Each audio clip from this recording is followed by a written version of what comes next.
Welcome to NC Political Tea, the show where North Carolina's political scene gets served piping hot, grassroots style. We're here to shake up the status quo with unapologetically conservative takes and a whole lot of Southern charm. From the halls of Congress to under the dome, we're exposing the deals, the drama, and the dirt that the mainstream media won't touch. Who's fighting for your freedom? Who's selling out to the woke mob? And who's about to get roasted? No fluff, no filters, and absolutely no time for spineless politics. Just bold Republican commentary, sharp analysis, and enough sass to make the left squirm. So grab your sweet tea or something stronger, and let's dive into the hottest headlines and juiciest scandals rocking the Tar Heel State. This is NC Political Tea, where the truth always gets served.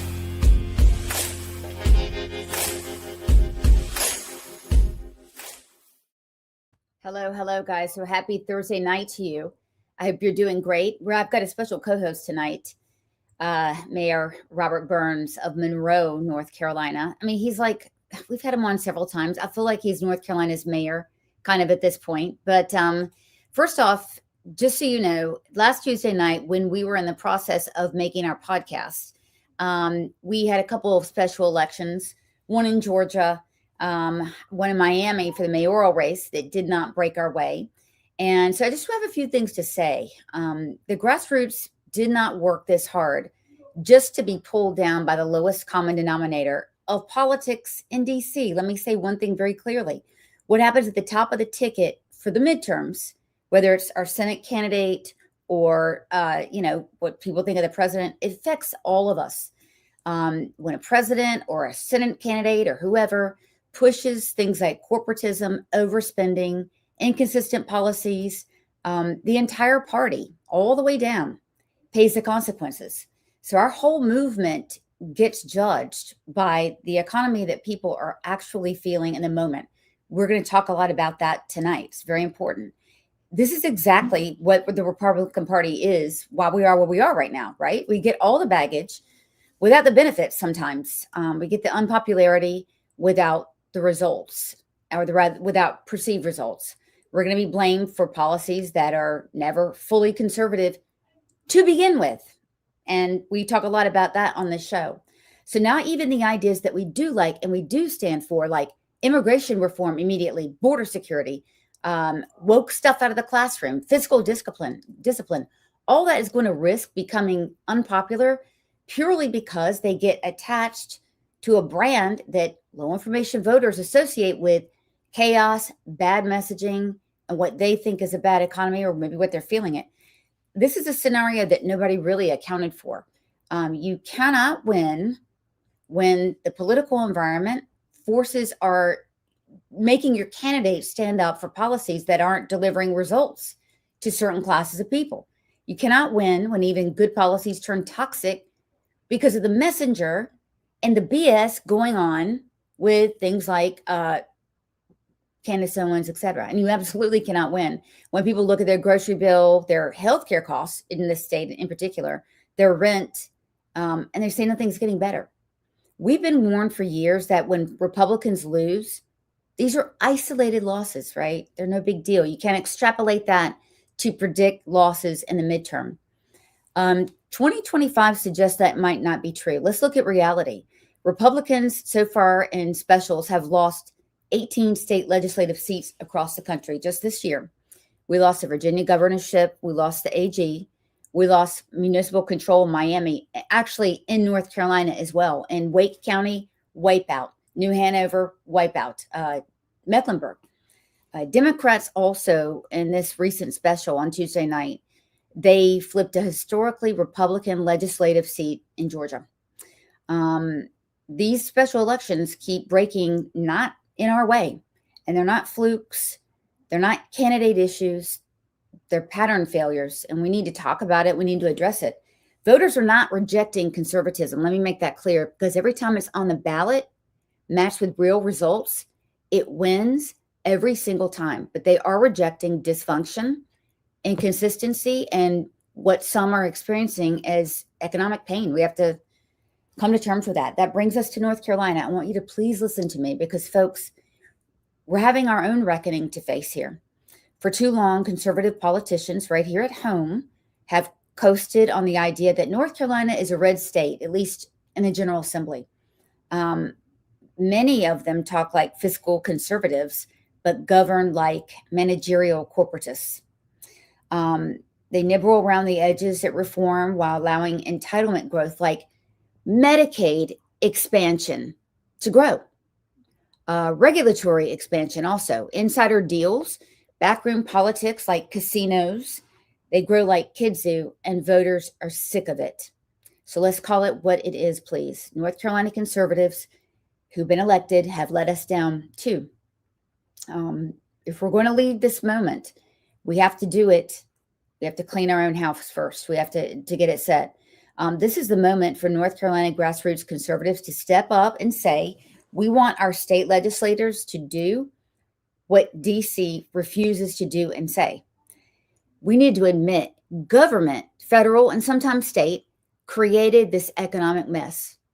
The COVID stimulus, Medicaid expansion, etc.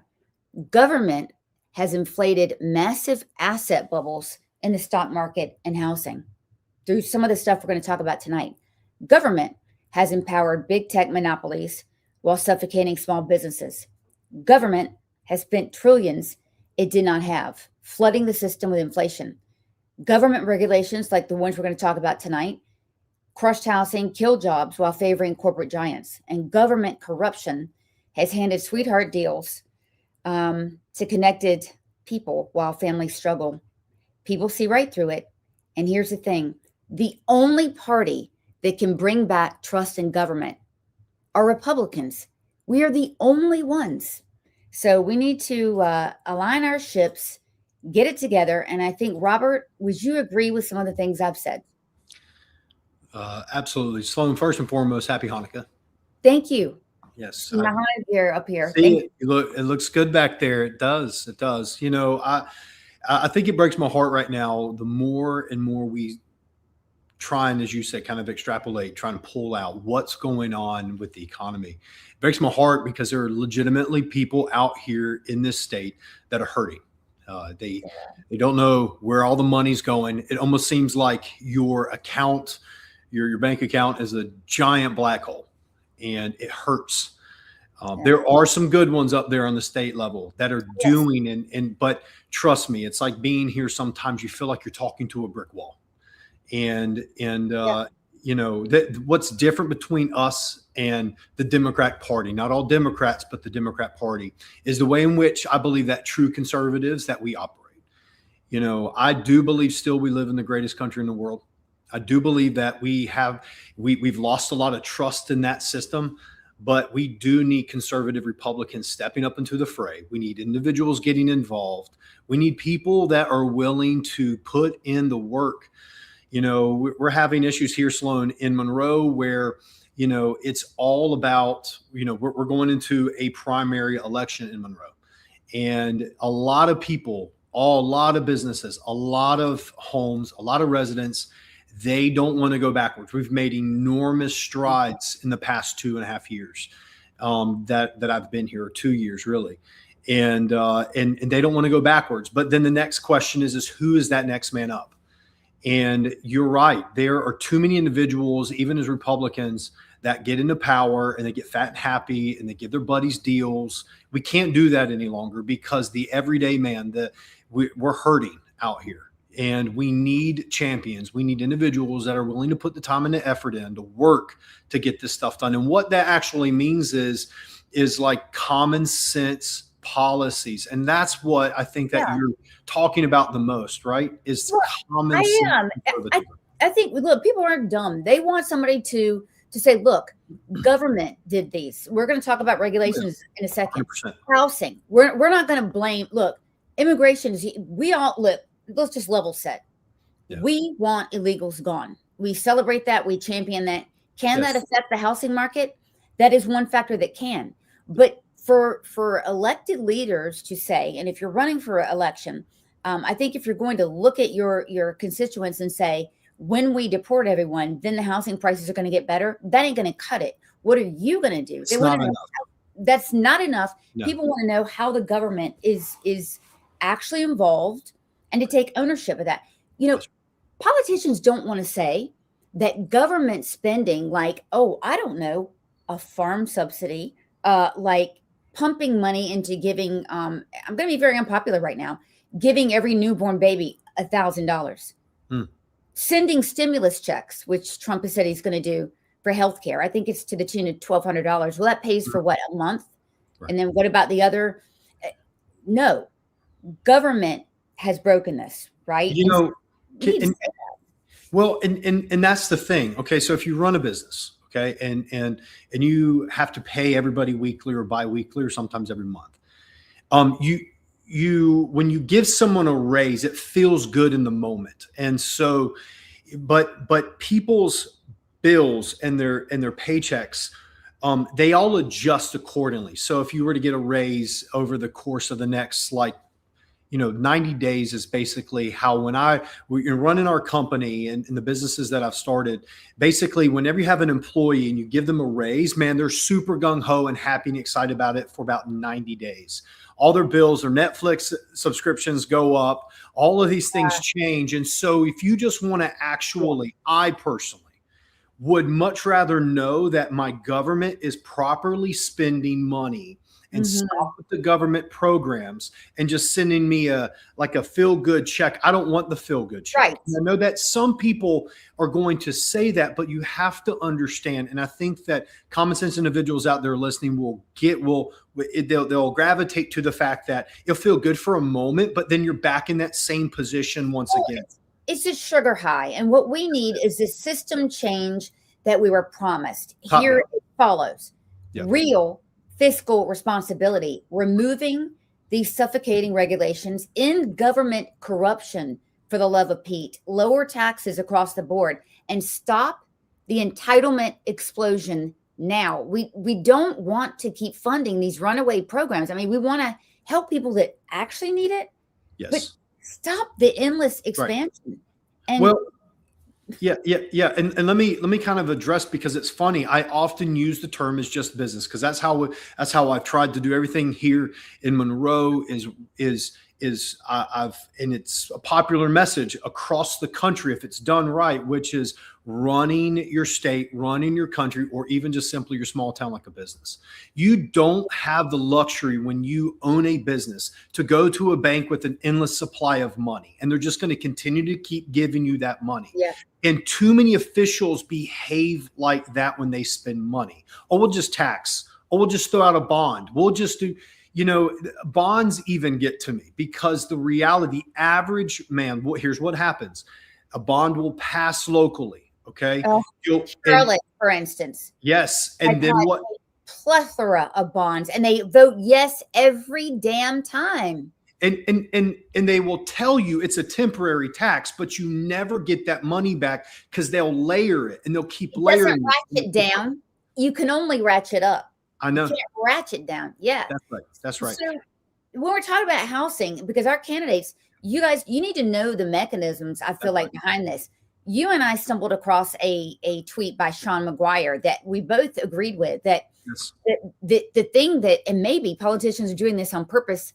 I don't mean to be negative, but Robert, I'm tired of losing. But anyway, maybe politicians are not addressing this, but these are the three things, and you're the ideal person to talk about. The state level can do stuff about this, but zoning, red tape, and mandates, because that can price people out of the housing market. North Carolina housing costs keep going up and up and up. Every county's reporting, housing problems. Obviously, Charlotte, Raleigh, Durham, Chapel Hill, Asheville. Yeah. But those cities are the ones with the most regulation. Yes, that's correct. That's correct. Regulation stifles business and stifles family. In other words, it kills the opportunity for you to make money and keep it in your pocket. So it's the same thing. Okay. Monroe, the thing that really drove me to run for mayor is I've been in the area for a long time. I was born and raised in North Carolina, raised in Charlotte for 11 years. And then we moved out to Union County.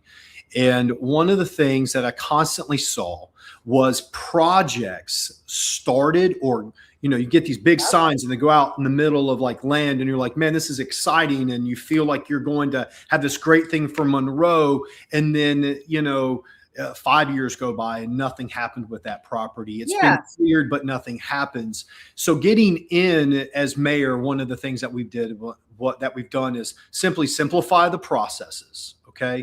And eliminate the red tape.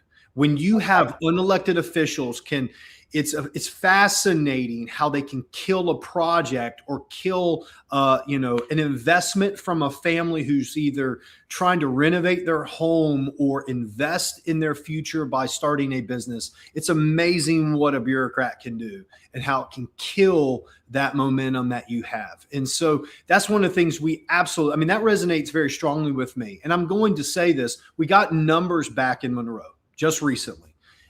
Expecting about the next 15 years, 50 to 60% growth in Monroe alone, around 60% to 70% around the Charlotte area. Okay. It's a lot of growth. We have not approved a single high density housing development in Monroe since I've been here. Okay. It's simple.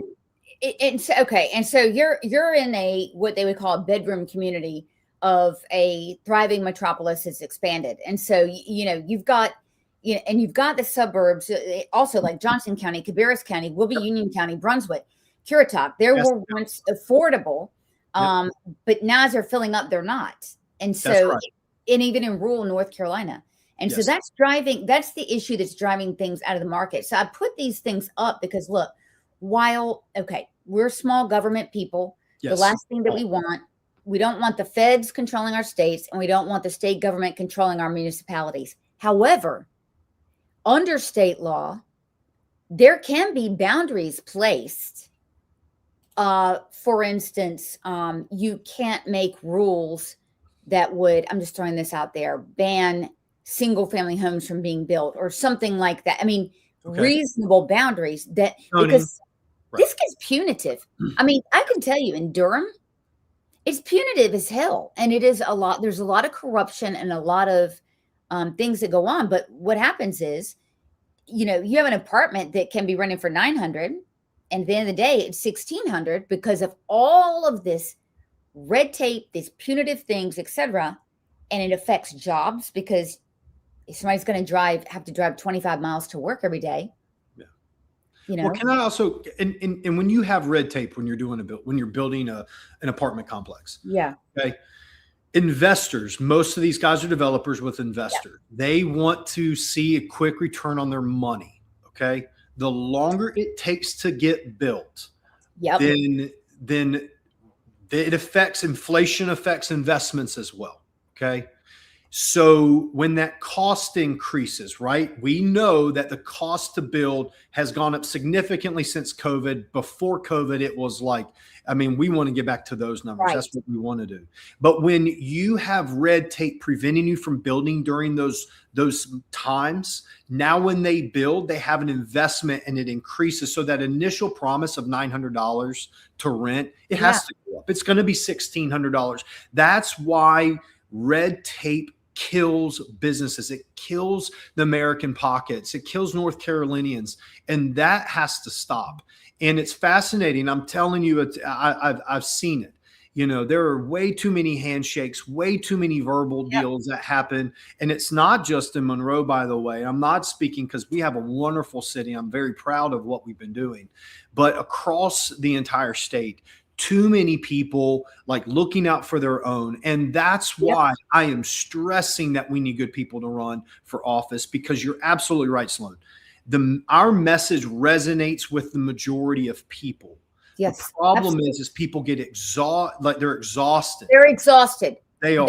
You're right. They want look, voters, and there's this, I think it's this unicorn that the Republicans are putting out there. By the way, I want to just mention this because I might forget. You're the only politician in North Carolina that I'm aware of that has rebuked fully this Fuentes guy, right? Because that's the crap we don't need. But here's the point. Yeah. There's some mythical, a subset of our party is trying to appeal to this mythical 30 and under male, right? And by the way, this voting demographic is elusive anyway. Sure. We asked the question, did they come out more to vote for Trump than they have before? Yeah. But the cycle before, they were for Biden, right? And so the thesis is, well, you don't want to make these guys mad. And these guys are worried about housing. No, everyone's worried about it. It's everyone's problem, right? And so when we're talking about these issues, I think, and I will say this, I didn't love Trump several times looking into the camera and saying the affordability crisis is a myth.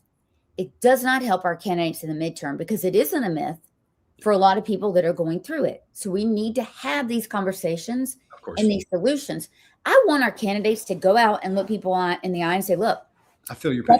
Government's the problem. And, and I want to tout actually what we have done. Because by the way, Republicans have done a lot. We have an anti-squatters bill that we passed. And I think Josh Stein, I believe he vetoed that, why would you do that? Which if you do have ownership, if you do have property, right? Or you're looking to invest or whatever, North Carolina's got one of the strongest anti-squatter bills in the country. So that if you catch somebody squatting in there or overstaying, you can get them the hell out. Yeah. So we're going to solve those problems. Well, conservatives, we believe in individual property rights. That matters. We've got to consider that. And that is a message that resonates with individuals. And it's resonating up at the state level with our buddy Brian, right? And individuals as well. Individual property rights matter to people.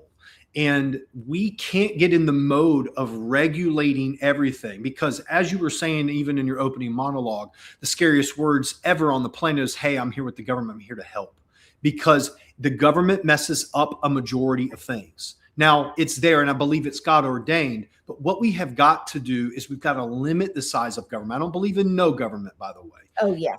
I'm not a libertarian. I do not believe that we don't need a government. You can stay completely out of my issues. But what we do need is we need a government that is for the people, as we say, by the people.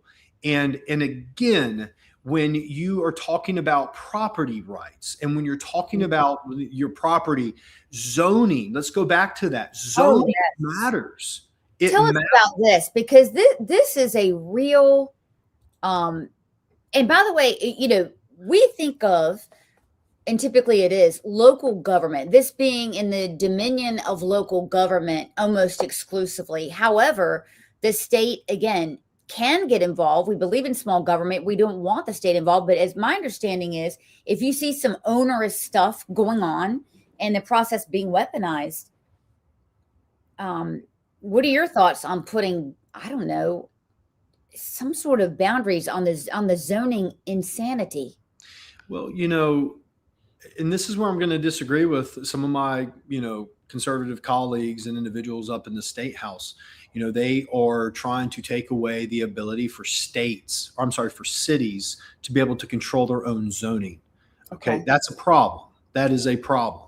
It's because, it's oftentimes you're not experiencing those things. And when you're in a different seat, but when you're as mayor and when you're in council and you're sitting there trying to look after, because what is the purpose of municipal government is to have direct access to the people. Okay. It is different when you're in the state. It is different when the federal, and you're just not as accessible or readily available. Closest to the people. That's right. And that's where it works the best. And that is the purpose of government. And so again, the reality is that we should have the ability as cities to be able to dictate the zoning, to be able to dictate where there are apartments, where there are homes, where there are, if there are not, where there's farmland. We need more farm. We want to protect our farmland in Union County specifically. That protects that. It helps build a wall around Charlotte, right? It genuinely does, because we don't want a lot of high density housing. It causes strain on your infrastructure. What if in Union County and like a lot of other places specifically around Charlotte, there are a lot of places that are having a strain on infrastructure? It is not for the state. We don't care. We do not need to take that issue to the state. That needs to stay here in Union County. That needs to stay here in Monroe. That needs to be a Monroe and a Union County issue. It needs to be a Gastonia and a Gaston County issue. It needs to be a Concord issue. It needs to be a Cabarrus County issue. It does not need to be a state level issue. And when state gets involved on those levels, it absolutely can affect affordability of homes. It can affect what's going on around the place. It can also, if you have too much high density, what can you also do? It can also devalue your properties as well. Oh, for sure. And crime and schools. Correct. So what I thought was interesting, and we've got Brian backstage, what I thought was interesting is this this new commission. Yeah. Again, our Republican Party, our Republicans, particularly in the House, are laser focused on affordability. So I'm loving it. I'm loving it. Awesome. Yeah, they're taking this very seriously. I mean, they're giving us what we voted for. So what I want to know from Brian, and I'm going to bring you in, Brian Echevarria. Whoa, you look like J.R. Ewing. Yeah, man, I'm doing fantastic. Thank you. Thank you for having me on. How you doing, Mayor? Hey, buddy. How are you? I'm doing Love the hat, by the way. Thank you. This is my I wear this hat. I've had this hat for about 5 years. Yeah. Well, I'm telling you, it's a staple. People remember you because of it. Yes. I just had Sam Page on a little while ago who had the same hat. So nice. Yeah, I would say he took my idea, but he's had his hat a little longer, so I he's had his hat game on for 25 years now. So yes. So geared toward affordability, you and Aaron Paré from Wake County are chairing a new committee. I looked into it to, I believe, explore what can be done on property taxes. I mean, since I've known you, I mean, you call me quite a bit and you're like, guess what we're going to do on taxes? And I'm like, Brian, okay, is this a really big deal? But yeah, it's a really, it's a huge deal. And actually, I told you that I was totally wrong. And then Trump a couple of years ago was talking about doing it on a national level. I'm like, you're onto something. So tell me what's going to happen and how this is going to work and how it's going to interact with the locals' ability to erect taxes on property. Well, number one, I was listening into the mayor.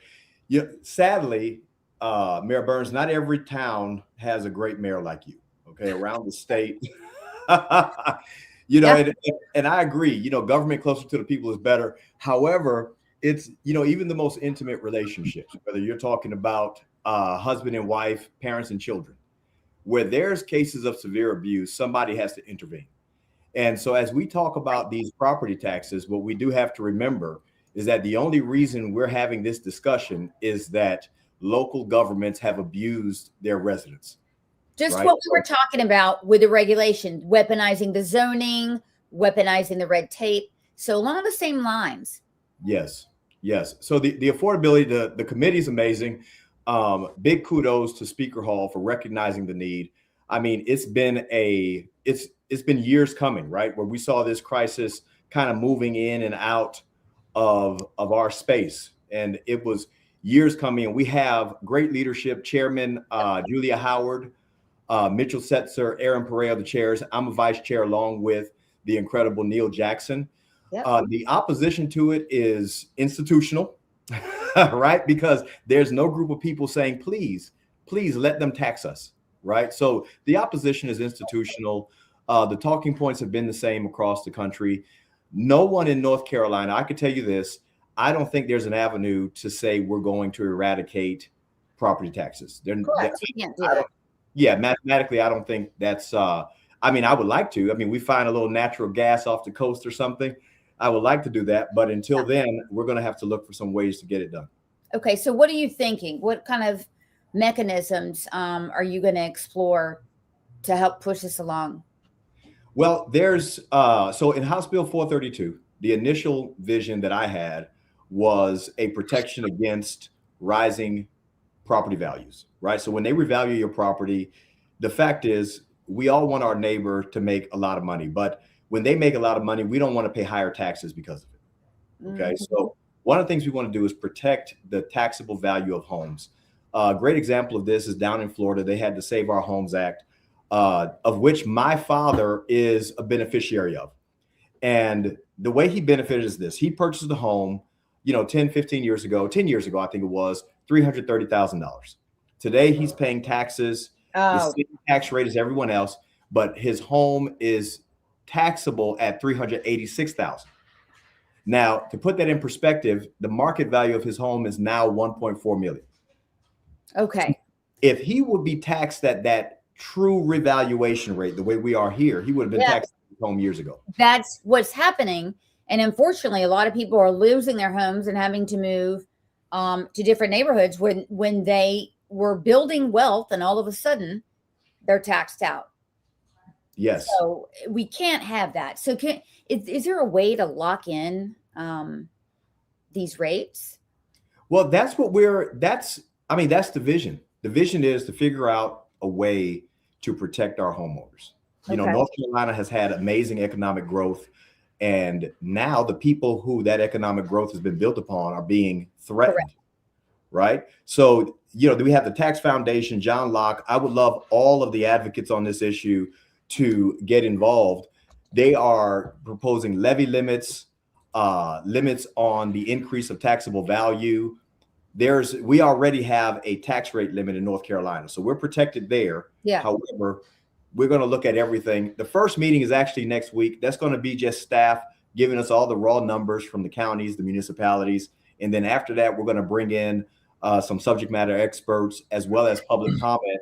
And with God's grace, we'll be able to make recommendations and vote on something that can be done next year. Yeah, we've got to tackle some real practical issue for voters. Like, I loved the hearing yesterday, right? I mean, that's great. I mean, the accountability is great.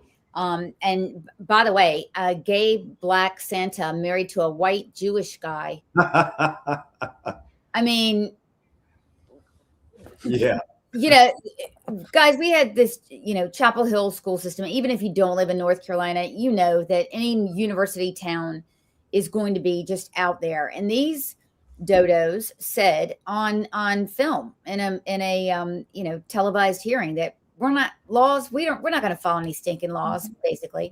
And they're showing just as inappropriate as you can be to third graders. A gay Black Santa married to a white. I mean, and so you were very good in the hearing yesterday. I thought all of you guys were, and I forgot who raised the issue that the schools getting to affordability. Mm-hmm. The school system said, well, gosh, our pressing problem is we can't fill the seats in elementary school specifically. Yes. Someone said, well, could gay Black Santas be to blame? Yeah, I remember that. So, I'm going to tell you the key, Sloan, connecting that situation to housing affordability. Okay. So what you're going to have is, Democrats, institutions, they're going to say things like we need affordable housing and workforce housing. I don't use that language. That language is straight out of the communist playbook. It is. Yeah. The real issue is this. We have to have home ownership. Is home ownership attainable? Because when they say affordable housing, they really mean they want to put an apartment complex down the street. Pretty much. Or Section 8. Section 8. Well, it doesn't matter because apartment complexes are transient. The students are, they're unstable. They're moving around. And the educational outcomes where you have high ownership versus rental is enormously better. So when we have attainable home ownership, what that means is we're going to have more public safety, better, community ties, and we're going to have educational outcomes that we can be proud of. Now, this is the flip side. When you have someone in their home for 10 years, we often talk about the elders, the seniors. So everyone wants to help the seniors. Everyone wants to help the disabled veterans. That's low-hanging fruit for you. Yes, yeah. But this is the deal. If we help all homeowners, they're also helped by those things. So if we do something that touches all of the homeowners in North Carolina, what I know is this, Sloan, Mayor, is that there are approximately 10 to 11 million people in North Carolina, 64% rate of home ownership. I know that it doesn't matter if you're Democrat or Republican, if you are gay or if you are straight. When we talk about protecting people's primary residence, the people of North Carolina are behind that committee. Yep. Okay? Now you're going to have this fringe group of people talk about, they're going to build straw men. So I have never proposed eliminating property taxes. Be interesting. How would you build a straw man? They're going to have to work awfully hard to do that. Well, you know what they're going to do? They're going to send out their little institutional emails and talking points, and you're going to begin to see different things pop up online. They're going to come to the committee meetings. And I can tell you the people who represent people are trying to figure out a way for them to keep their homes. And that's right. and that's where it's at. And so we have, where I live in Harrisburg, our town council is amazing. Our mayor is amazing. Our councilmen are amazing. Every single one of them. We even have a couple of Democrats.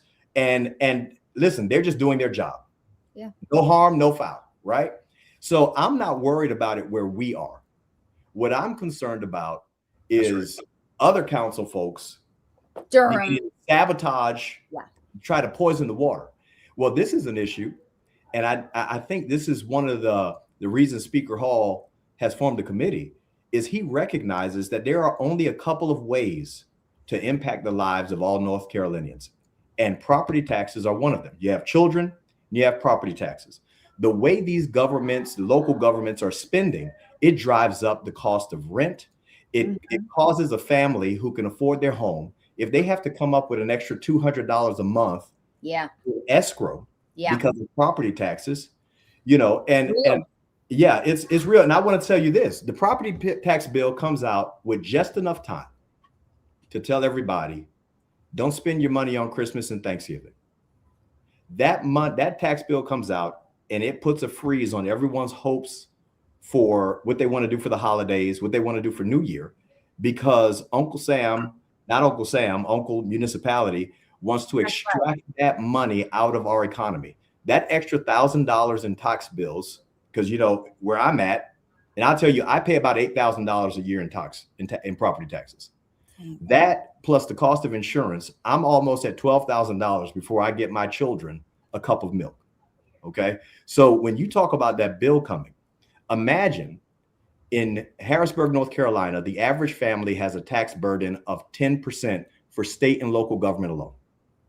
Now, Sloan, just half of that, 5%, is destiny changing for a family. Yeah. This issue is a North Carolina issue. The people are behind us. And I think everyone should get on board to find a great solution instead of opposing what we're doing. That's right. That's right. Man, Brian, you hit so many different topics. I mean, it's good. I literally today just spent some time with an individual who is what we call it, as you said, Brian, attainable housing. Get affordable housing, that rhetoric out of here. Okay. Yes. It's attainable housing. It's not work. We right now, you said a little bit ago, Sloan, we are looked at too much like Monroe as this bedroom community. Okay. We don't want individuals to come and use and abuse our infrastructure and our systems, our water, everything that makes Monroe golden right now, and then turn around and leave. Yeah. So we focused a lot of efforts, per what Brian has said. We have focused a lot of efforts. And now we can say in the city of Monroe, 60% of the people who own businesses live inside of Union County now. Okay. So it's those types of things when we start eliminating. Yes, when we start eliminating and controlling areas with zoning, and we start eliminating these things that, as you were saying a second ago, where not having all these apartment complexes, because you are building a bedroom community when you put apartment complexes in. They're not going, it's just simple. And then the cost of that, right? So you have all of these people living in a compact area, using the toilets, using your roads. What happens? You have to now increase your taxes. People, I just wish that individuals had more common sense when they're dealing this out in municipalities, where when they are increasing their taxes, because you think that it's working in opposite, right? So I hear this oftentimes. Right, you're increasing the tax base, because that's the argument everyone's going to make is, guys. We're increasing the tax base. And do you know how you actually make more money as a city? Instead of worrying about the roofs, you make your city more business friendly. Mm-hmm. You actually, because you make more money per business, per commercial roof than residential roofs. So what we've done is we've refocused our efforts and we started an economic development committee here in Monroe. We have over 1.5 million square feet of manufacturing space that we're dealing with right now. That's how you offset having to continually worry about bringing more residents in. So that, what does that do? That adds more strain on your infrastructure. I mean, the list is artificial because you're bringing them in for what, right? You're answering the question there. So no, I like that a lot. And yeah, I mean, there's this notion that, you know, you're broadening the tax base. And so even if guys you're going to build these apartments, except never mind, they're going to be Section 8, which means they won't be tax paying, right? Well, and this Sloan, when you talk about the taxes, okay, I mean, the people who pay the taxes should extract a benefit. We often hear words like underserved communities. Have you ever heard those words? All the time. Okay, well, see, I think they're the only served community. They're overserved with our money. Typically. Well, I think they're the only served. The truth is, the middle class don't qualify for tax cuts. In many regards, we don't qualify for entitlements. The wealthy don't need entitlements, so they're the only served community, and we have to pay for that. However, what we have to realize is my home, a home of 6 people, okay, in Cabarrus County, along with all of the municipalities combined, we have about $1.3 billion in spending annually. That comes up to about $6,000, just under $6,000 a resident in government spending. And what we hear repeatedly is, well, what about all these unfunded mandates? Well, no, the mandate is one thing. How extravagant you are about it is a whole nother thing. Exactly. And that's how government bloat just comes in. And then they come back to the taxpayer and they're saying, hey, we do have needs. We have folks who need help, and that's fine, except you're going to create a person who needs help out of me if you keep taking money from my family. Right. That's right. That's right. Yeah. It's contrary to it is contrary to most politicians, and we'll see it. And again, we have right now on our council, it's myself and used to be Mayor Pro Tem, but Councilman David Dotson are Republicans, and there's 3 other Republicans and 2 Democrats. Those 3 other Republicans spend just as much money as the 2 Democrats do, if not something. Of course. And so that's what happens. What you're talking about also is these entitlements that we starting to get into. It's not a party. It's a culture, and the culture needs to stop. The culture is now, to your point, is, oh, you know, we've got to pay for more mental health folks, another unfunded liability in every school. We've got to pay for Medicaid for all. We've got to pay for the child care, et cetera. And, you know, real conservatives, that puts a shock up our back every time we hear it. And we're hearing it exclusively from Republicans over the last 4 years. I know, because I've given them a hard time over the last 4 years. It is ridiculous. And it is. And you know what? If we tighten the belt, Sloan, right? You're talking about culture. I think the first thing is you tighten the belt, you find out where money's leaking. Because when you... Dave Bolak has been great with this. You have to find it. Yeah. Right? We have our auditor, Dave Bolak, is doing a great job. What we have to do is figure out a way for governments to spend less money. That's and right. How about spend less money going forward? Yes. Okay, which is the big thing. Well, so fraud, waste, and abuse is an easy layup, right? Yeah. Yeah. And so if you're a candidate and if you're running, because you cannot run, please do not run on a message from DC like a lot of people do, because you ain't in DC and you don't want to be near anything going on in DC. So this fraud, waste, and abuse, I like it. And the best part is it's already being done by Republicans. It is. Now I'm going to tell you, we have a secret weapon. And a lot of people, me. Oh, yeah, we have another one. And we need all the weapons we can get. Yes. Her name is Representative Julia Howard. Representative Julia Howard has been a part of reforming the income tax in the state, the unemployment tax, the occupational tax, and now she's chairing the committee to reform and licensing property taxes. Okay. So with that kind of leadership and experience on reforming things, so a lot of people they're going to want to take something small. That's why folks like to address seniors and disabled veterans, because a little something you can. It's a heart-rending issue. Yeah. However, Julia Howard is a reformer. So what I'm expecting is an overhaul, at least in some regard. If not everything at once, we're going to see something major on behalf of the people of North Carolina. Now, what we do have to do, Sloan, and this is where, people like yourself, you're impacted by property taxes also. And we need to make sure we push back against institutions that are literally demanding that local governments have free reign over your bank account. We have to stop it.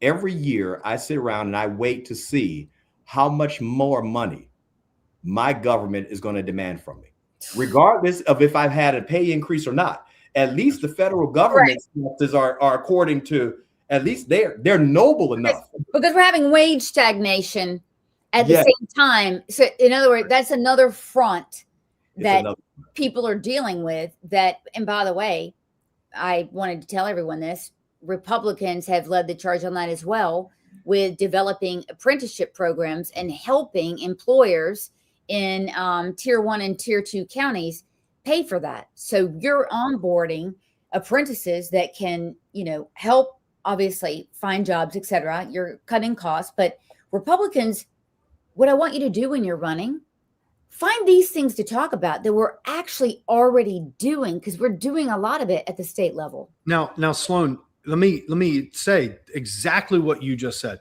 These types of messages resonate with the voter base because it's common sense. Again, in Monroe, that's exactly what we're doing. We have an apprenticeship program that goes completely back into our middle school. We have now partnered up with SPCC, our local community college, to build these apprenticeship programs so that when these manufacturers that we're dealing with, this 1.5 million square feet right now, you don't have to import people to do the job. Import people. You can get people to work. And that's the thing, because when you, as Brian said, if you can give someone a piece of property to take care of, if you can give someone the ability, is what we call not minimum wage. We are not racing for the bare minimum. We want livable wages. Right. How do you do that? You get them educated and trained up. And so many of these programs, you don't have to go to a 4-year degree. And they can be a part of these apprenticeship programs. We've partnered up so well with our community college system around here that they're even offering that right now to those manufacturers for free. Yes. So there's so much going on. So see what you just said right now, we highlighted 3 or 4 things that are extremely important to the conservative base on the national level, right? But all they're seeing is, HB1, and we've got to do this, and they're not seeing anything actually being done. But we need to start connecting what we're actually doing. So if you're running, please listen to us, because this is, when people are saying the affordability thing is a problem, they need to know, first of all, I think from politicians, you guys need to come a little bit hat in hand, like we have, and said, government is the problem. No pun intended. Government is the problem. There you go. Government is the problem. Yes, we're not perfect. Here's what we've done, and here's what we're doing. Right. I think that resonates a lot better than saying we don't have an affordability problem and the Democrats are the devil. Can I tell you what we do have in the Republican Party? And I'm just being transparent. Is transparency. I think we actually have a transparency problem. Oh, I do too. Because that's the issue at core. Too many, even local politicians across our state and our county and everywhere, you get into a position and you don't offer transparency. And so that you don't know what's going on, and you fill in the blanks in your mind with the worst possible things. I definitely like that. So what I'm saying is it's 2 things. First of all, candidates and legislators, we have to admit, okay, you got me. Government's a problem. I'm part of the government. You got me there. But here's what's going on, because I'm telling you, we cannot draft off the messages from DC. I'm sad to say this, but I think by the midterms, I'm not sure if Trump's going to be very popular anymore. And that happens to every, they call it a lame duck president. Every one of them. And it's not fair. So don't attach yourself to DC if you're running, please. Now, I have a little perspective on that. Do you mind if I add? Please. Yeah. So, number one, I think our superpower, or it's my superpower, is Republicans are extraordinary. We produce candidates from among our neighbors, right? Yeah. And the key is a legislator like myself. We don't manufacture them. We don't manufacture candidates. Correct. Yeah. No. I show up with the same problems that my neighbors have. So we are in it together. I don't have to be dishonest about my intention because I'm just like my neighbors. The other thing is, I think we're going to be surprised at the turn of the year. I think that we've made DC made a lot of good changes that require time to get into effect. My prediction is by the middle of the summer, the communication is horrible, Brian. But this is what I tell you. I think the economy is going to be doing very good by the middle of the summer. Good. And with that, we won't have to draft on a message. People will be experiencing what it is to have good conservative Republican policies, which is the big problem. And I tell, number one, elect good people. I tell my neighbors that all the time. Vote for good people. Stop voting for bad humans. Okay, that's number one. Yeah. The second thing is vote for people. We have a Republican platform. If you read the North Carolina platform, it's pretty solid. Yeah, and if a legislator, a councilman, or a commissioner reads that and respects the fact that they got voted in through the Republican Party, they will be shocked at how those provisions in our platform are actually pretty effective when applied to government. People vote for that. That's when conservatism is on the ballot and when you can prove results, people vote for it every time it's on the ballot.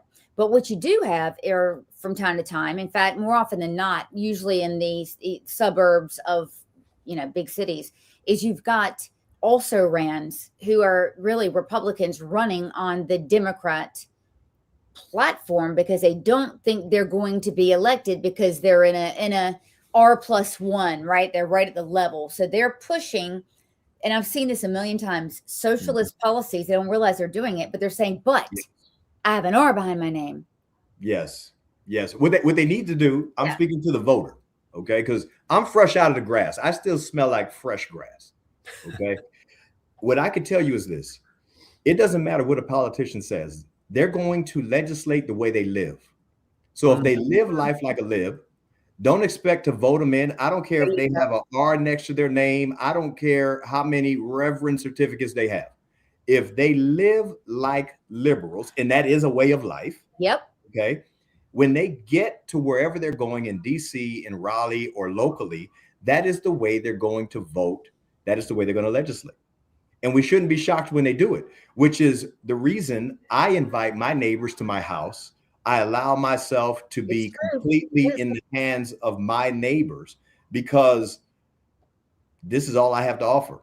Yeah. I don't have a persona to offer. I don't have a straw man or got a straw hat, right? Got a straw hat, sort of. It's almost straw, but I don't have any of that to offer.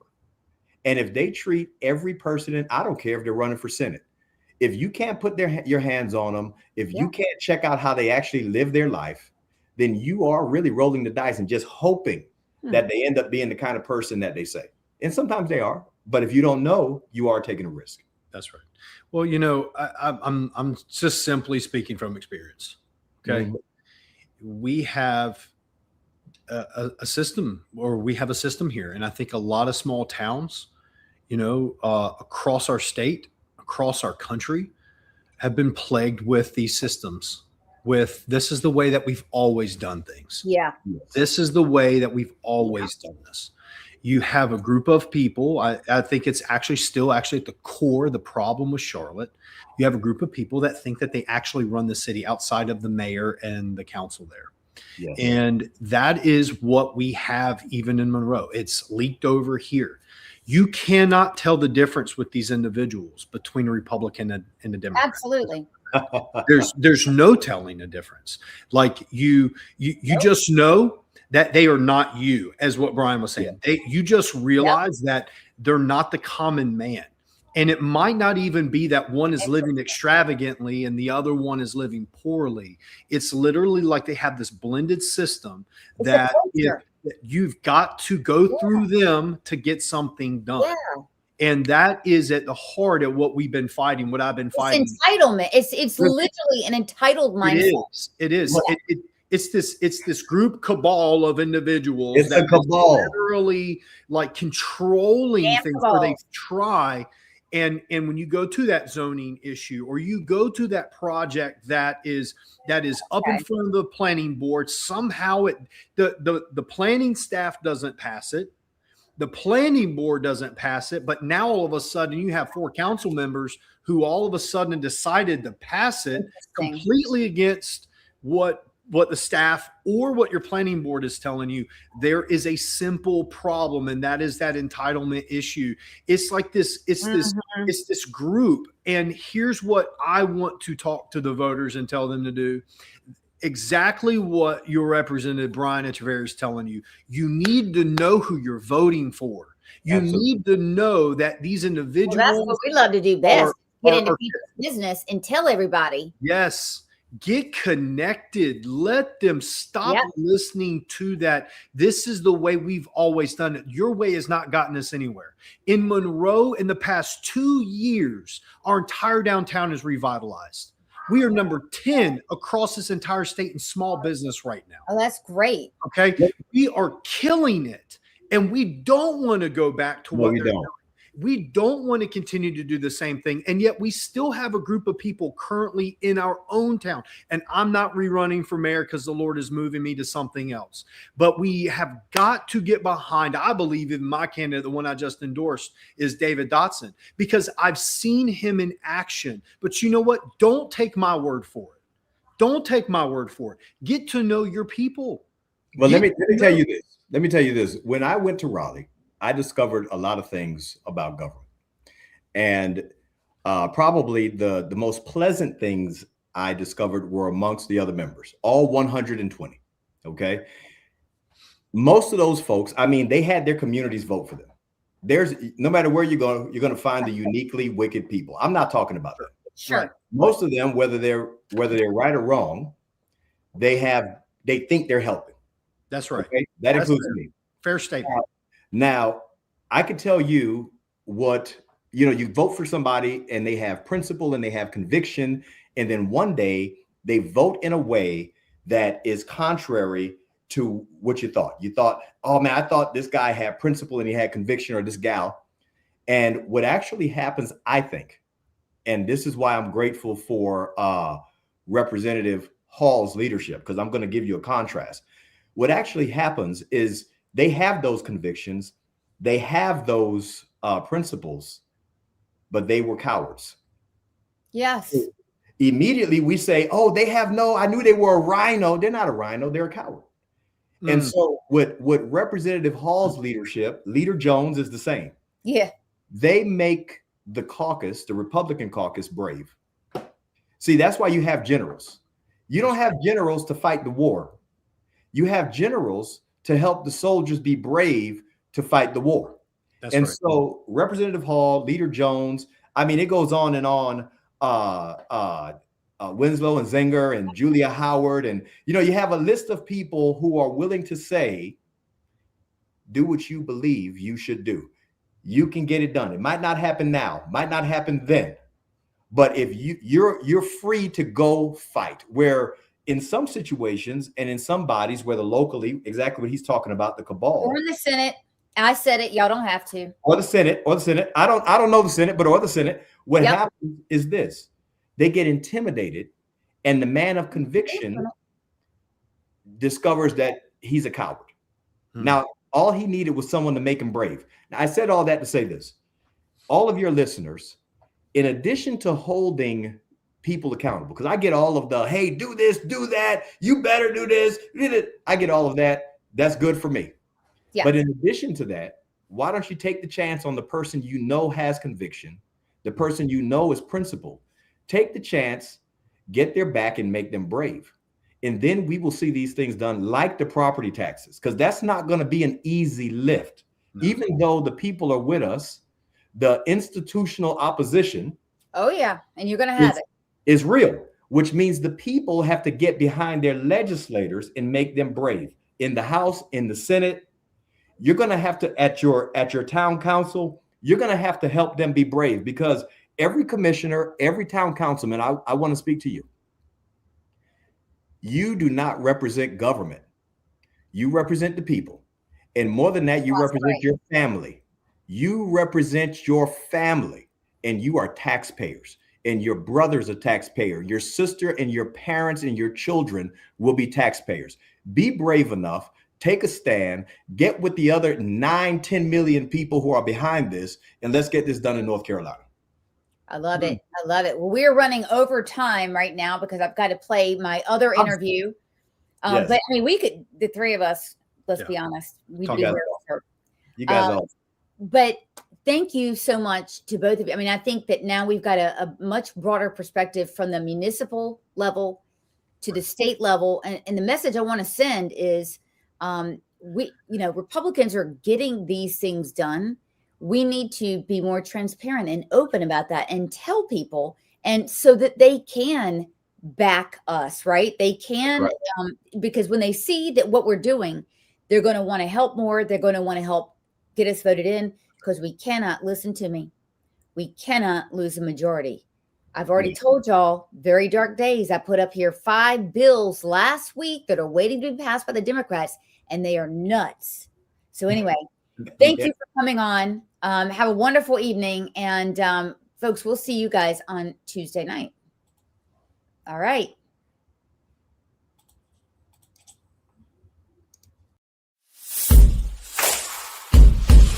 That's a wrap on today's NC Political Tea. We hope you're leaving sharper, spicier, and ready to take on the political craziness in the Tar Heel State. If you loved what you heard, or even if it made you mad, don't forget to subscribe, leave a review, and share this show with your friends, family, and that one coworker who just needs the truth. Follow us on social media to stay in the loop and get your daily dose of conservative fire. And remember, here in North Carolina, the grassroots grows stronger when we stand together. Until next time, keep the faith, keep up the fight, and don't let the left water down your tea. This is NC Political Tea, where we spill it like it is.